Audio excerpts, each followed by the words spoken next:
કે આદિતણો અવતાર ચામુંડા સિંહની થઈ અસવાર, ચામુંડા સિંહની થઈ અસવાર, ભક્તોની કરવા વેલી વાર.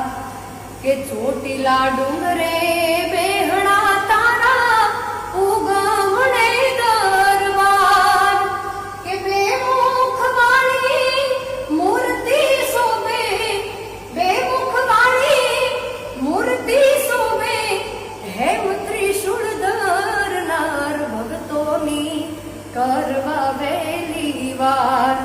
કે આદિતણો અવતાર ચામુંડા સિંહની થઈ અસવાર, ચામુંડા સિંહની થઈ અસવાર, ભક્તોની કરવા વેલી વાર, ભક્તોની કરવા વેલી વાર. બોલીએ શ્રી ચામુંડા માત